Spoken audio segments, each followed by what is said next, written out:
All right, welcome to lesson 1 of unit 2 for our Marine Science A class. Today we're going to be talking about the water molecule. Some learning targets that we're covering for this lesson is going to be identify the parts of a water molecule and its unique structure. Let's start off with looking at the periodic table. The periodic table has 118 recognized elements, and there are always more that we can discover, though for the ones that are on Earth, we've hit most of them. But there are elements that we discover all the time. So, with that being said, we're going to look at these. The periodic table of elements is the know all, say all for any elements, any atoms that we're going to be looking at, anything like that. And everything is made up of atoms. So, we refer to this frequently in a lot of science classes. So let's break down the atom into its smaller parts. An atom is that basic unit of matter. So for water, if we were to look at water and break it apart, we have oxygen as an atom and then hydrogen as an atom. And so these are both classified as the smallest particles of an element, and it still has those properties. We, of course, can break an atom down further, but it's no longer classified as an element at this point. So our first one is a proton. Protons are those positively charged particles. They're found in the center with the neutrons, which have no charge at all. And then electrons are negative. They have a negatively charged particle and they float around the nucleus.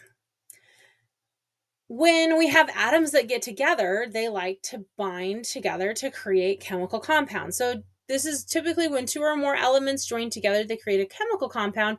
However, we can have compounds that are created up of just one element that are bound together. So it's two or more atoms at that point in time. But a chemical compound is more looking at different elements that are joined together. So for example, water. Water is that H2O, so oxygen and hydrogen put together. Our salt is sodium chloride, made up of one sodium atom and one chlorine atom. And then, of course, our oxygen there. So let's talk about water, because, of course, we're in marine science, so we want to talk about water and what it is. Water molecules are formed. They create the shape that looks like Mickey Mouse. Okay, this is how it looks in a chemical format. And so this isn't just something that we make up. This is really what it looks like. Because of this, they're considered polar. So this means that they have a slightly positive charge. So on the hydrogen side, they're slightly positive, and then oxygen is slightly negative. And the reason for that is because oxygen is an electron hog. It loves to steal electrons. It loves to hoard electrons. And so as a result of that, it kind of hoards it off away from the hydrogens. And so these ones are slightly positive, where this one is slightly negative.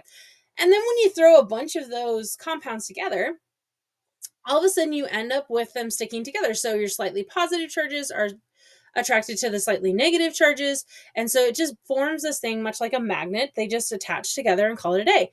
And so this creates water tension. So if you look here on top of this penny, there's a water droplet. That's that surface tension that happens. So we're having that tension that allows it to be able to form a droplet and stay together.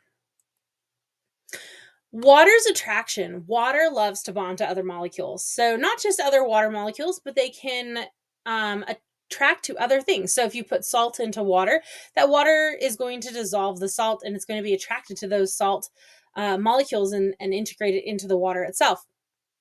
This is known as adhesion, which allows it to stick to other things.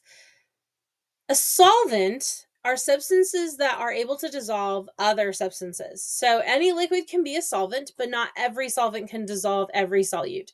So that's the substance that can be dissolved. Did you know that water is the universal solvent, which means that it can dissolve more substances than any other liquid on Earth? So as long as it is able to dissolve into water. So for example, you can't dissolve, say, bacon grease into water. It doesn't work that way. But if you wanted to integrate, say, bacon grease into your olive oil, you can, because they both are the same kind of liquid. So you can dissolve those in there, and it doesn't have to be a solid. You can do a liquid into a liquid. You can do a solid into a liquid. You can even do gas into liquid.